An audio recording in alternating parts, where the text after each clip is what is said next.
En manchette, cette semaine à Infocam, je rencontre le préfet de la MRC de Kamouraska, M. Sylvain Roy, qui nous parle d'un mémoire qui a été envoyé au MAPAC par la table régionale des élus municipaux du Bas-Saint-Laurent. On leur a demandé d'un peu d'arrêter de nous tenir par la main. On n'a pas besoin d'être tenu par la main.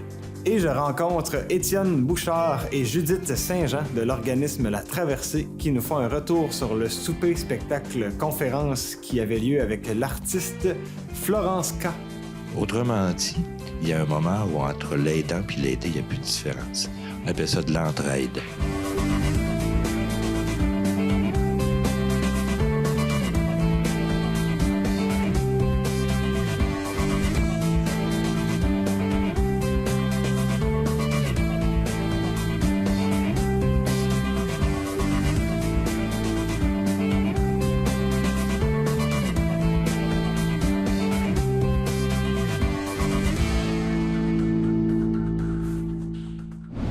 Mesdames et messieurs, bienvenue à Infocam. Mon nom est Guillaume Pigeon et voici l'actualité de la région du Kamouraska pour cette semaine.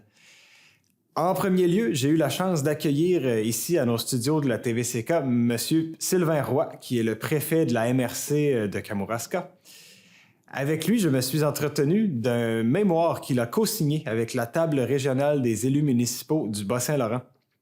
Ce mémoire s'adresse au MAPAC et concerne entre autres la diversification, la protection, la revitalisation des milieux agricoles. Donc, ça nous concerne ici dans notre MRC assez directement. C'était une entrevue très étoffée, je dirais, qui abordait beaucoup plus que le sujet dont je viens de vous parler. Donc, vous verrez la semaine prochaine et même la semaine suivante les suites de cette belle entrevue. Donc, voici la première partie. Monsieur Roy, merci d'être ici avec moi pour... on a plein de sujets à parler. Le premier sujet, moi, qui m'a interpellé, qui m'a donné envie qu'on jase ensemble, c'est un mémoire que vous avez signé auprès du MAPAC, avec d'autres préfets. Là, je vais le lire, le mémoire en question. Le mémoire pour la protection et la diversification des modèles agricoles favorisant l'habitation du territoire et la vitalité de nos municipalités. Oui. Ça mange quoi en hiver? En fait, c'est que si je fais un petit historique, c'est qu'en 1979, lors de la création des MRC, ça a amené la création des MRC, la création de la loi sur l'aménagement et l'urbanisme. Et donc, ça a amené aussi la création de nombre de lois, dont la LPTAA, qui est la loi de protection du territoire et des activités agricoles. Okay. Quand on parle de la CPTAQ, là, qui accepte ou refuse des projets d'acquisition de résidences, de construction de résidences en zone agricole, ben c'est la CPTAQ qui a le mot final. Et le gouvernement de la Coalition Avenir Québec a pris les devants pour créer des consultations publiques pour remanier et moderniser cette loi qui date quand même de 45 ans. Oui. Et il y avait lieu de le faire. On en est tous très heureux. Par contre, quand on a vu ça à la table régionale des élus du Bas-Saint-Laurent, où on se réunit tous les mois, une fois par mois, avec les maires et mairesses de ville, mon collègue de la Pocatière et Solange ici à Saint-Pascal siègent sur le collectif régional de développement et la table régionale des élus. Et on s'est dit, faut faire des propositions, parce que comme élus, on est sur le terrain, on est des élus locaux, on est le gouvernement de proximité le plus proche du citoyen. On a des demandes des citoyens, on a des récriminations, des plaintes qui nous sont adressées. Et par contre, on peut pas toujours faire ce qu'on souhaiterait.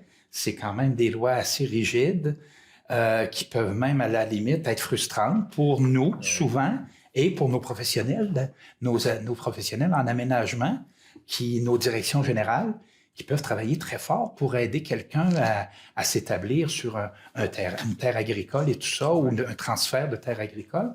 Donc, on s'est dit, on va produire un mémoire, donc de concert avec nos professionnels. On l'a produit, on l'a soumis au MAPAC, et il y en a beaucoup qui ont, probablement que toutes les MRC, les 96 MRC du Québec ont dû faire la même chose. Et il y a, dans le cadre des consultations nationales, à Rimouski, le 8 février dernier, on a pu aller de vive voix faire part des grandes lignes de notre mémoire qu'ils ont en papier entre les mains de toute façon. Et on a été reçus par 7 personnes du MAPAC, un ancien sous-ministre, je crois. Il y avait le directeur régional du MAPAC à Rimouski, avec qui je siège sur quelques tables au niveau du Bas-Saint-Laurent. Et on leur a fait part de ce qu'on souhaitait voir changer dans la loi sur la protection du territoire et des activités agricoles. Il y a plusieurs choses qui sont incluses dans notre mémoire, mais principalement, je vous dirais qu'on leur a demandé un peu d'arrêter de nous tenir par la main. On n'a pas besoin d'être tenu par la main. Okay. On est des professionnels, on a un certain âge, on a vu neiger. On a comme mission première le titre d'aménager et de mettre en valeur notre territoire. C'est ce que le gouvernement nous a demandé d'être et de faire en créant les MRC. Donc, on pense être les mieux placés pour répondre aux besoins de nos citoyens dans nos territoires. Oui, localement. Absolument, absolument. Oui. On peut comprendre que ça prend des lois, puis que sinon, ça pourrait être un bordel très rapidement, puis il n'y aurait plus de respect, ça serait le chaos. Ça prend des lois, on n'a pas le choix. Mais on demande de la flexibilité parce que la CPTAQ n'a pas la réputation d'être très malléable. Hein? Elle travaille vraiment en fonction de la loi. Je sais que c'est ça leur mission, mais puisqu'il y a une consultation nationale, c'est peut-être le temps de changer les lois et de les rendre plus à l'image de 2024. Oui. Diriez-vous qu'ils visaient à uniformiser les pratiques à la grandeur de la province, puis que vous voulez plus les relocaliser au niveau de la flexibilité? C'est sûr que le réflexe d'un ministère est d'appliquer sa loi, et que ce soit une grande ville. Oui, il y a un code des cités et villes et il y a un code municipal pour les municipalités plus locales comme les nôtres, mais oui, la tendance serait bien sûr d'appliquer un peu partout les mêmes règles, puisque la loi, il applique une loi. Mais on ne peut pas travailler comme ça. Les villes, on l'a vu depuis quelques années, on entend beaucoup parler du mot densification. Pour Québec et Montréal, je peux comprendre, Trois-Rivières, Sherbrooke, mais quand on est en communauté rurale comme ici, il n'y aura pas de bloc de 14 étages là, à Saint-Joseph de Kamouraska ni à Rivière-Ouelle. Là. Donc, et quand on fait le choix, comme citoyen, de venir s'établir en région rurale, on ne veut pas nécessairement rester dans le village. Ça se peut qu'on ait l'envie d'être dans le village puis qu'il y ait une disponibilité de maison, quoique c'est très faible en ce moment. Mais dans mon cas, je peux prendre mon cas. Moi, je suis au Kamouraska depuis 30 ans. Et c'était une terre. Moi, ça me prenait une terre avec une vieille maison puis un grand terrain dans un rang. C'est ce que j'ai trouvé. Je me considère chanceux parce que même à l'époque, il y en avait peu. Donc, ce qu'on demande à la CPTAQ via notre mémoire, c'est de la flexibilité. Par exemple, en permettant le morcellement des terres, pas les grandes terres agricoles qui sont cultivées à l'année et tout ça, mais c'est que dans nos rangs de municipalités, il y a des terres incultes en friche où il ne pousse que de la roche et où on a des refus systématiques d'accepter une résidence via la CPTAQ. Ça peut être une résidence, une petite famille qui veut s'y établir, même pas à des fins agricoles, mais on demande de la souplesse. Ça donne quoi de protéger une terre pendant 45 ans si elle est inculte?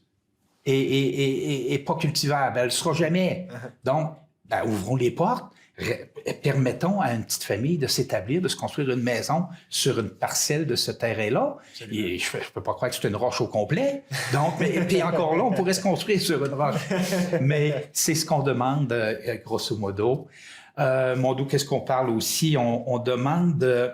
il y a un article de la loi sur la protection du territoire et des activités agricoles, qui est l'article 40, qui stipule que l'agriculteur doit en faire un métier à temps plein. Celui qui fait de l'agriculture doit le faire de façon à temps plein. Mais ça ne marche plus comme ça dans le cas des petites productions agricoles, comme on parlait tantôt d'horticulture, d'apiculture. Ce sera peut-être la noisette dans quelques années, parce qu'il y a un gros projet pilote qui se déroule à ce sujet. Mais permettons-le. Nous autres, le but recherché surtout, et ça, on était unanime au Bas-Saint-Laurent, les 8 préfets, tous les maires et mairesses qui sont autour de la table, on veut pas seulement occuper nos rangs, on veut les habiter. On les a, les rangs. On les déneige, on les nivelle s'il n'y a pas d'asphalte, on les asphalte si on peut le faire, mais encore faut-il les habiter. S'il y a une maison sur 4 kilomètres dans un rang, ça coûte cher à entretenir. C'est une façon aussi pour nous, les milieux locaux, d'accueillir plus de payeurs de taxes. Donc, c'est des choses à penser qui sont des réalités plus contemporaines qu'en 1979, mais je pense qu'on est assez grand et assez mature pour s'ajuster si les mentalités changent et les comportements changent et de changer une loi. On est là pour ça, hein, changer des lois, on change des règlements, nous autres. Mais les paliers supérieurs, provinciaux, fédéraux, ils ont le pouvoir de changer les lois qui ont été préalablement mises en place, mais qui répondaient à un besoin de l'époque. C'est en gros ce qu'on demande. On demandait aussi, je pense que tu allais m'en parler, au niveau de l'accaparement des terres. Oui, bien justement. C'est un des points que tu voulais amener. On l'a soumis, le ministère de l'Agriculture en est conscient qu'il y a de l'accaparement des terres. Et au Bas-Saint-Laurent, ça s'est plutôt produit au Kamouraska et dans la Métis. OK. On nous dit que c'est assez marginal. C'est 0,16 % des terres actuelles qui sont accaparées. Et quand on parle d'accaparement, c'est des acheteurs externes. Exact. Ce sont des promoteurs qui peuvent être en agriculture, mais qui ne le font pas pour une pérennité et amener une économie additionnelle dans la localité. Au contraire, ils vont s'accaparer les terres, faire leur grosse récolte, qu'ils vont envoyer on ne sait pas où, mais finalement, le milieu... et en plus, bien souvent, ils enlèvent les bâtiments. Donc, ce qui vient d'enlever énormément de valeur au niveau foncier pour des taxes municipales. Donc, c'est un problème. Et même si pour le MAPAC, il est marginal un peu, pourquoi pas s'y intéresser quand même tout de suite? Ça ne coûte pas cher d'avoir une vigilance sur un sujet qui ira probablement pas en diminuant quand on voit la valeur des terres qui monte sans arrêt. Donc, c'est un peu ce qu'on a demandé au MAPAC. On a eu beaucoup d'écoute. Moi, j'ai trouvé qu'on avait été vraiment très gentleman dans la façon de nous accueillir. Ils étaient là pour nous écouter et c'est ce qu'ils ont fait. Puis bravo. Bravo, je leur dis. Est-ce que vous savez si d'autres régions administratives ont pris le taureau par les cornes comme ici au Bas-Saint-Laurent? Je ne suis pas assez au courant des autres régions. Okay. Mais connaissant les collègues des autres MRC, je ne peux pas croire qu'ils ont été... parce qu'on va 2 fois par année à l'Assemblée des MRC du Québec. Puis, mon Dieu, il y a beaucoup de gens qui vont au micro pour se plaindre. Certains, quand on reçoit des ministres, on a souvent des ministres qui viennent parler, ce n'est pas le nombre de réactions qui manquent au micro après. Donc, c'est pas mal unanime. Il y a certainement d'autres MRC qui ont fait des mémoires aussi, d'autres régions administratives. Et c'est tant mieux. C'est tant mieux parce que on est là, on est élu par la communauté et ça fait partie de notre travail de bien les représenter. Exactement. Puis on n'aime pas ça, nous autres aussi, se faire dire non sans arrêt. Et c'est très frustrant pour nos professionnels qui, comme je le disais tantôt, peuvent travailler plusieurs jours sur un projet qui, à la base, est très intéressant, mais qui peut avoir un non catégorique parce qu'il ne cadre pas dans la loi. Donc, on change la loi dans ce temps-là. Puis là, il y a d'autres étapes qui s'en viennent, mais c'est des étapes un peu administratives. On a fait notre travail de représentation. Je pense que les consultations sont terminées, mais bon, il va y avoir la rédaction d'un rapport des consultations nationales qui ont eu lieu. Il semble qu'il va y avoir une journée où ils vont présenter un peu un rapport préliminaire de ce qui a été reçu et incorporé dans ce qui pourrait être la nouvelle loi sur la protection du territoire et des activités agricoles.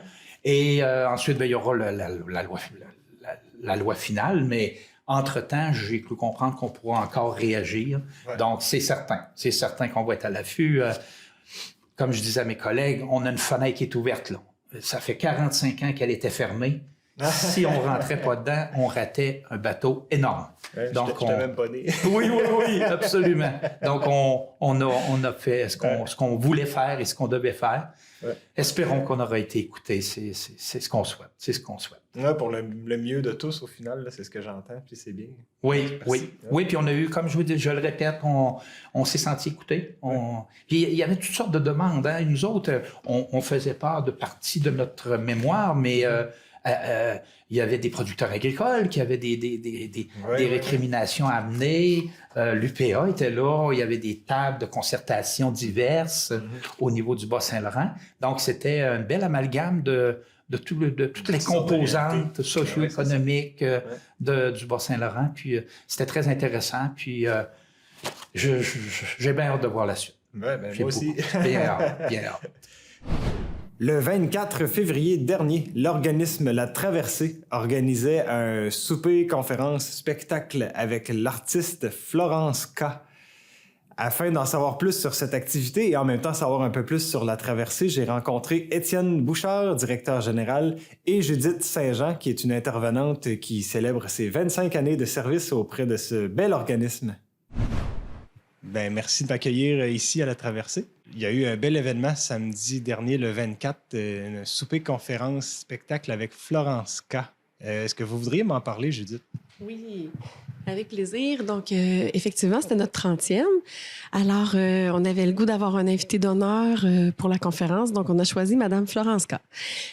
Pour son vécu, pour son histoire, pour sa force, mais aussi pour toute son humanité. Donc, alors la soirée se présentait comme un accueil dans l'entrée du Collège Sainte-Anne, où est-ce qu'on avait un vin d'honneur, le tout sans alcool, pour soutenir le mois sans alcool. Donc, on avait un vin d'honneur avec une petite pièce de théâtre historique de tout ce qui s'est passé depuis les 30 dernières années à La Traversée. Ces deux intervenants qui faisaient la mise en scène sur un thème de retour vers le futur. C'était vraiment drôle. Donc, on a descendu après pour le repas dans la grande salle. Alors, on avait un repas hommage où est-ce qu'on a souligné, dans le fond, en offrant aussi un diplôme d'honneur à Madame Éliane Danjou, qui a été directrice pendant plusieurs années, mais surtout qu'elle a offert 27 ans de service et 27 ans de sa vie. Donc, il y a eu un bel hommage à elle. On a aussi souligné mon 25e anniversaire, dans le fond, de travail ici. Et puis, par la suite, on avait la conférence. Donc, tout le monde se dirigeait vers la chapelle du collège pour la conférence de Florence, où est-ce qu'elle nous a vraiment partagé son vécu, son histoire et aussi toute sa résilience. Elle a beaucoup démystifié la demande d'aide aussi par rapport à tout ce qui est entourant de la santé mentale de l'époque des années 90, où est-ce que c'était encore très tabou, jusqu'à aujourd'hui, où est-ce que les gens ils ont besoin de passer à l'action pour aller chercher de l'aide. Fait que ça a été vraiment riche comme conférence. Et ça se terminait avec une danse lumineuse. On fait beaucoup le parallèle avec la lumière dans la noirceur pour la demande d'aide aussi. La lumière représente l'espoir. Donc, souvent dans nos événements, on associe ça avec cette fête-là. Donc, ça se terminait avec une danse animée par Cathy aussi. Donc, on avait une danse dans le noir complet avec des bâtons lumineux qui a fait vraiment lever la fête. Donc, ça a été vraiment une belle soirée. Merci. Puis, M. Étienne, pouvez-vous m'expliquer un peu pourquoi Florence K. a été votre invitée d'honneur? Il faut savoir que Florence K., c'est bien sûr une artiste connue, mais c'est aussi quelqu'un qui a vécu des problématiques de santé mentale, qui l'assume, qui en parle, qui vulgarise la problématique de santé mentale. C'est aussi quelqu'un qui est doctorante en psychologie, donc c'est une future psychologue. Donc il y a le vécu, mais il y a aussi la réflexion qui va derrière. Finalement, c'est une artiste. Puis le lien entre l'art puis la santé mentale, c'est un lien qui est particulier. Hein, la santé mentale qui permet d'être créatif, puis la créativité qui permet aussi le rétablissement. Donc, il y a un lien très intense entre les deux. Alors, c'était une invitée de choix. Si je peux me permettre. En fait, au fil des 30 dernières années, on a toujours utilisé l'art justement au cœur du rétablissement à la traversée sur plein de projets. Donc, ça a été vraiment un moteur de rayonnement, autant pour travailler l'estime de soi, rivaliser vraiment les talents et le potentiel de chacun, mais aussi pour vraiment faire tomber les préjugés au niveau de la population. Merci. Vous parlez... Vous avez devant vous un musicien. Je ne savais pas qu'il y avait cette approche avec l'art ici à la traversée. Ça me donne envie de vous demander, pouvez-vous me parler un peu plus de la traversée, votre mission, vos objectifs en général, Étienne? Oui. Bien.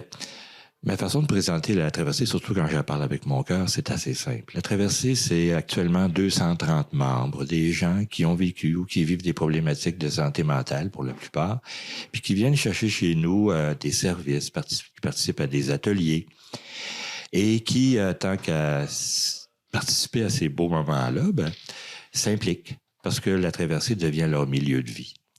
C'est aussi, parmi ces membres, des gens qui ont décidé de donner du temps parce que pour eux, la santé mentale, c'est la cause qu'ils souhaitent supporter. Et tant qu'à donner du temps puis à s'impliquer, ils découvrent qu'il y a des ateliers qui peuvent les intéresser. Autrement dit, il y a un moment où entre l'aidant puis l'aidé, il n'y a plus de différence. On appelle ça de l'entraide. Fait que la traversée, c'est de l'entraide dans le secteur de la santé mentale. Bon, ça prend toutes sortes de formes, mais effectivement, ça prend la forme d'activités culturelles, on utilise l'art. On s'adresse aussi à la connaissance. Les gens sont curieux, ils veulent mieux comprendre. On offre également de l'écoute à nos membres. C'est un élément qui est très important. Et on organise également des ateliers d'autogestion. Actuellement, on est sur l'estime de soi, hein? Puis on a fait anxiété. Donc, il y a d'autres thématiques comme ça qu'on aborde dans nos ateliers d'autogestion. Donc, c'est un peu ça actuellement la traversée. C'est aussi, sur nos 230 membres, actuellement, on compte 80 nouveaux membres. Donc, la traversée, elle se renouvelle. Puis, il faut le comprendre dans son nom. La traversée, c'est un moment qu'on peut avoir difficile à traverser. Donc, il faut accepter ça aussi, que les gens chez nous, il y a des gens qui reçoivent nos services pendant plusieurs années, mais d'autres qui vont nous fréquenter pendant quelques mois seulement. Puis, j'ai entendu parler, dites-moi si vous êtes plus au fait que moi, j'ai entendu parler que c'était pas impossible que dans les prochaines années, décennies, il y aurait une épidémie de santé mentale. Êtes-vous dans cette optique-là? Voyez-vous ça dans votre travail? Et là, j'arrive avec une question random, là, j'en suis conscient. C'est sûr que tout laisse à croire pour ça, parce que je veux dire, dans la société, on sait tout ce qu'on doit faire pour prendre soin de sa santé mentale, mais on fait souvent tout l'inverse. Je pense que gouvernementalement parlant, il n'y aura pas le choix d'avoir des positions qui devront être prises parce que, vous savez, comme je discutais avec Florence, on a des sommités au niveau santé mentale. Moi, j'ai reçu des formations extraordinaires au fil des années par des gens de cœur, d'une richesse incroyable, mais ça ne se rend pas au gouvernement. Je ne sais pas s'ils ne sont pas entendus, ces gens-là, mais on a des solutions vraiment qui sont appropriées pour que les gens prennent conscience que c'est la base. Une société en santé, c'est ça la base d'une société. C'est pas une société prospère financièrement. Je pense que c'est l'humanité qui doit être le pilier. Puis je pense qu'on n'aura pas le choix de prendre des changements majeurs à ce niveau-là si on veut justement éviter cette épidémie-là. Puis la reconnaissance du communautaire aussi, en lien, on dit qu'on est une ressource alternative, mais on est une ressource complémentaire à tous les services qui s'offrent. Puis je pense que le fait de travailler ensemble, on est vraiment plus solide. Puis je pense qu'on va être capable de contrer ça. Mais de décloisonner, d'être ensemble, je pense que c'est la solution. Mais effectivement, il va falloir qu'il y ait des positions qui se prennent, c'est sûr. Mm-hmm. Oui, puis il faut aussi distinguer ce qui s'appelle des problématiques de santé mentale de la santé mentale positive, qui est un terme dont on va de plus en plus entendre parler. Alors, une problématique de santé mentale, c'est une problématique qui est diagnosticable. La santé mentale positive, c'est le gym mental. Vous savez, quand vous allez au gym, on ne te demande pas est-ce que tu es malade si tu vas au gym. On va te demander, on va plutôt t'admirer parce que tu t'occupes de ta santé. Il faut aussi s'occuper de notre santé mentale collectivement. Et c'est là que l'État a à faire. Un des éléments qui est difficile pour la santé mentale de la population en général, c'est la complexité du monde dans lequel on vit. Alors, je vous dirais que de mettre de la simplicité dans nos vies puis dans nos institutions, ça serait déjà un sacré bon début. Super. Là, j'ai envie de parler personnellement, mais on est en entrevue, on le fera après. Mais il y a quelque chose d'important aussi. En fait, c'est que les gens qui viennent à la traversée, sont en bonne santé mentale. Je pense que c'est pas parce que tu as un diagnostic que tu peux ne pas être en bonne santé mentale. Puis comme Florence le nommait, c'est ça, tu sais. Nos gens sont outillés. Je pense que le fait d'oser aller chercher de l'aide, d'oser demander, de ne plus être seul face à la souffrance fait partie de la vie. Hein. C'est notre relation avec la souffrance qu'on doit changer. Mais à partir du moment où est-ce qu'on reste pas seul avec cette souffrance-là, qu'on a un milieu qui nous entoure, qu'on se sent soutenu, il y a des barrières qui tombent, puis il y a tellement de richesse, tu sais. Donc, je pense que c'est vraiment ça aussi, de démystifier. Encore trop de gens n'osent pas aller chercher d'aide. Puis, on voit vraiment des miracles. Là. Les groupes d'autogestion, justement, récemment, là, c'est extraordinaire ce qu'on voit là, comme transformation de gens par le soutien des pairs, par l'entraide qui se crée entre eux. Tu sais, c'est vraiment fascinant. Là. Moi, je dis tout le temps, j'ai le plus beau métier du monde. C'est vraiment parce que ça nourrit. Puis, en fait, l'entraide nourrit. Donc, il y a tout ce schéma-là. Je pense qu'il y a beaucoup d'espoir. Au niveau de l'espoir, justement, la traversée, là, 30 ans qui viennent d'être célébrés, vers quelle transformation future? C'est quoi la prochaine traversée pour la traversée? Bien, en fait, la prochaine traversée, ça va d'abord être celle qui existe déjà, puis on va continuer à faire notre mission, puis à la faire du mieux que l'on puisse. Mais en même temps, on est en train de déployer nos ailes parce qu'on s'est rendu compte qu'il y a une partie de notre territoire où on était moins présent, où on avait moins de membres. Parce que pour les gens de ces municipalités-là, c'est plus difficile de se déplacer vers nous. Alors actuellement, on a une entente avec 8 municipalités qui nous accueillent. À chaque semaine, on en visite 4 différentes, là, puis on alterne aux 2 semaines, puis on organise des ateliers chez ces municipalités-là.